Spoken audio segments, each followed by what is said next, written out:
What's up guys, my name is Andrew, welcome back to the YouTube channel. Today, well, it's starting to become winter up here in upstate New York and it's time to get these BBS LMs off of the R32. So today we're gonna get through it, we're gonna get these LMs off and I'm gonna show you guys a surprise that we have for this R32. I haven't shown any of you guys yet, so stick around and I'll show you guys what we have cooking up for this R32.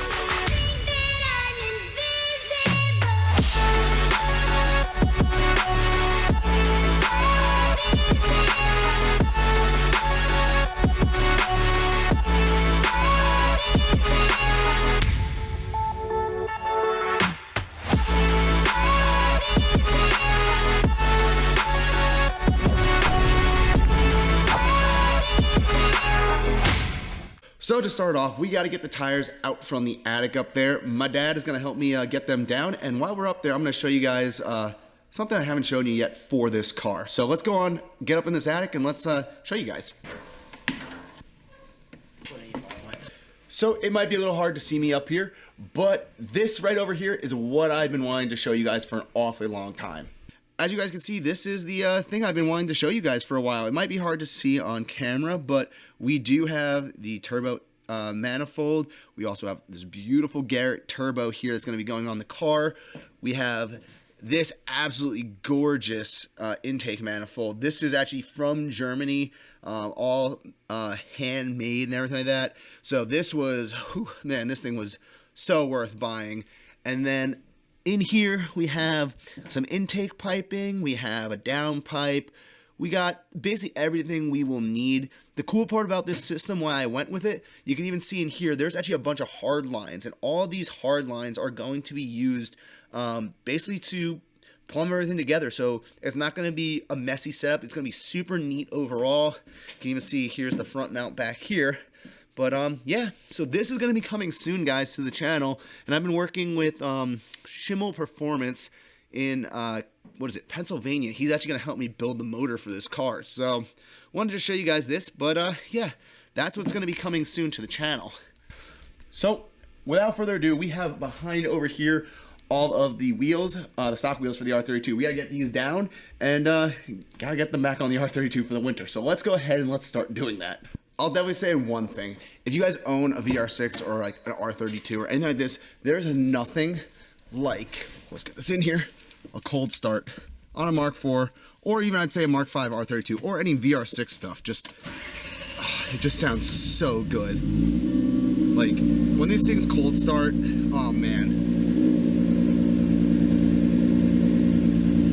I love this car so much, guys. My other goal for today is definitely figuring out why this is annoying with this hood situation here. So I have a few ideas we're going to work on after we're done changing the wheels, but let's get to changing these wheels.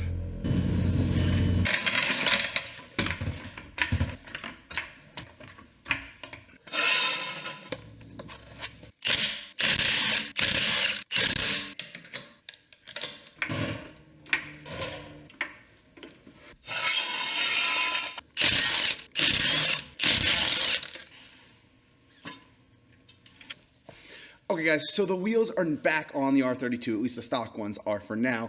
We did run into one issue though. The OEM lugs were super rusty, and also the locking lugs, the actual key for itself snapped. I forgot that happened when I was actually switching to put the BBSs on. So for right now, we're just gonna run 4 lugs on each wheel, and I actually went ahead and ordered 20 new lugs so we could get fresh lugs put on here and they're gonna look super clean and nice. But now we gotta go around, torque everything down to spec, which I believe is around 88 foot-pounds of torque, and we should be good to go. A few moments later. Yeah,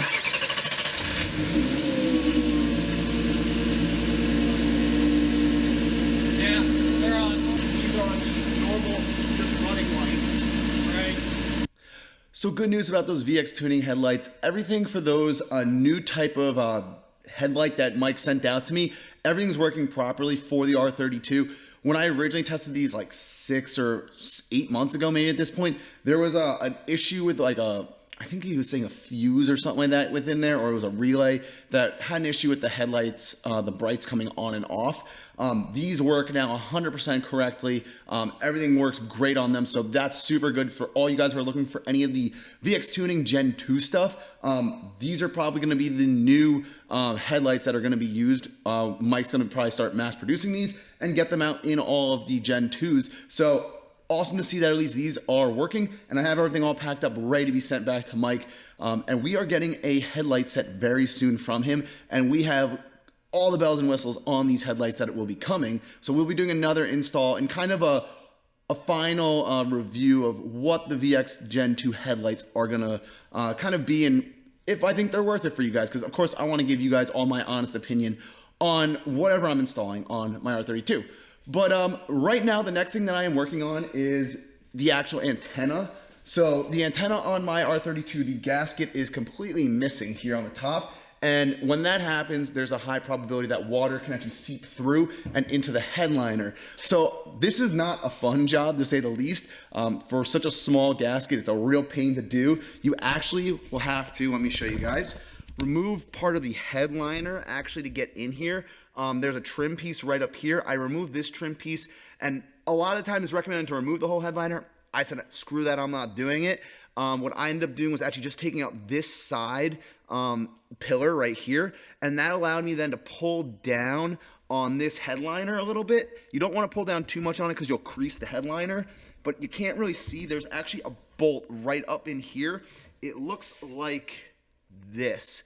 And this bolt is what holds the actual antenna in place. So you gotta unscrew that bolt, and the antenna then becomes free. And you can see right now, the antenna is free to move around. So I can get a gasket on here pretty easily.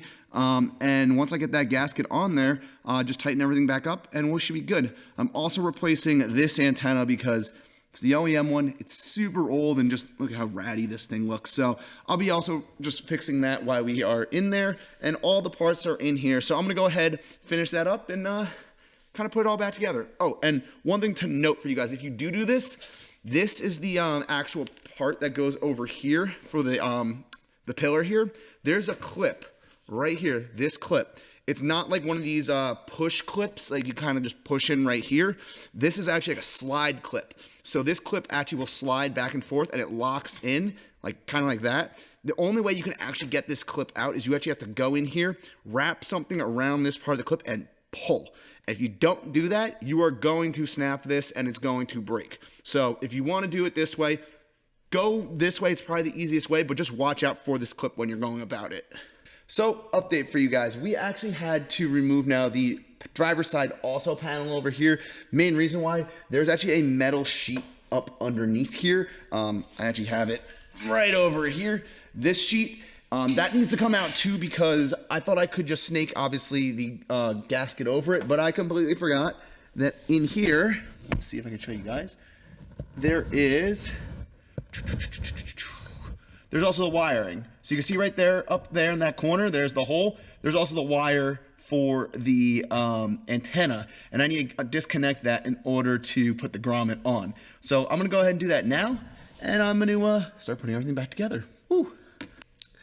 So everything in the trunk now is back together. You can see all of these side pieces are back in here. Everything's back together. It looks basically like I didn't do anything, but you look here at the top, you can actually see now I have a new gasket here on here, and then also I put the little ECSTuning stubby antenna just to, I guess, make it look a little bit better. But so that's basically wrapping up what I did for that antenna and getting that stupid little gasket on. The last thing that I have to do, it's been a busy week working on this car, is underneath the dash I have the CCM box, basically. So that's a comfort control module for you guys who don't know. There's a wire that runs all the way up to the front of the hood of the car that has a microswitch on it, and that microswitch says the hood's open and closed. I kind of talked about this a little bit in my last video, but basically what I am going to have to do is go under there and de-pin the wire that goes into the CCM from that from that micro switch and under the hood. Main reason why is every time I drive, that thing starts beeping on my new cluster saying that my hood is open and I just want to get rid of it. So I have to now go, oh God, this is going to be the next fun part I have to do though. I have to go underneath the dash here, rip all that out, get to the CCM, pull the CCM out, and then got to figure out what wire is the correct wire, and then I have to depin it. So let's go ahead and start on this. I'm not going to show you guys everything, but I'll show you guys the wire and which I actually have to depin. So if you guys run over into this issue, you guys can do the same. Okay guys, I'm so happy right now. After basically a year of putting this off, I finally figured out what was wrong. Well, not figured out, I fixed it, I should say, kind of. These are the manual diagrams right here for all the wiring in the Mark IVs. I basically used this diagram right here to just trace which pin and which connector it was in for that hood latch micro switch. And doing that then, I was able to basically just, let me show you guys. Look right underneath here, that black box that you guys can see right here, this is the CCM right here. That black plug had this wire in it, and you can see it's depinned now. This is a brown wire with a red tracer in it. This is the wire that goes up to the hood micro switch. I just depinned it. I'm gonna put some electrical tape around here just in case for any reasons. But yeah, depinning that solved the issue. So let me show you guys the final results then. So let's see if this works now. If I hit the lock button on the car actually arms. That's the first time this car's ever done that since I've owned it. Unlocking it, let's go inside. You can see on the cluster right in here that it shows that the door's open right now. Let me just close this and reopen it. You could also see now that it shows the hood is actually closed. That's what we've been searching for this whole time. So now when I go to start the car,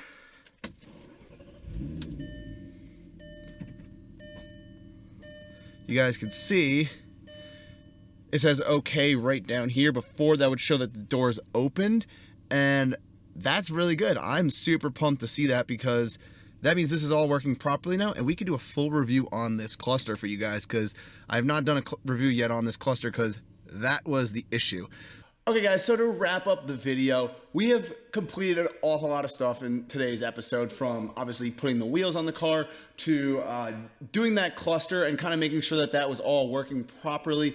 Just a bunch of stuff that needed to get done on this R32 that I've been kind of neglecting, I would say, for the last year. So definitely feels good that all this stuff is situated at this point. So for now, we're basically going to take the car out and I'm just going to go shake it down, see how it is. I'm not going to go too far because, like I said, I only got 4 lugs on each one of these wheels and don't really want to go too far just in case, you know, one starts coming loose or something silly like that. But if you guys haven't seen already on the channel, we have merchandise now. So this is like one of the sweatshirts that we are really selling. It says 3 Pedal Garage on it. And on the back side, this shirt that I'm wearing has the red or tornado red R32, the Mark IV on the back of it. We are selling a few that are going to be the Mark Vs. And also all of them have the very different color variants. So there's 4 different colors for the Mark IV and there's 4 different colors for the Mark V. So whichever color you have for your car, go ahead, pick one out. And anything that you guys purchase through there will just go to help support the channel and help build this car quicker so we can get that turbo system that I showed you guys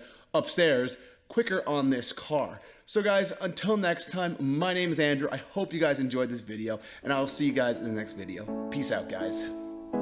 If you would like to see a similar video, go check out my videos, guys, over here. And remember to like, share, and subscribe to the channel.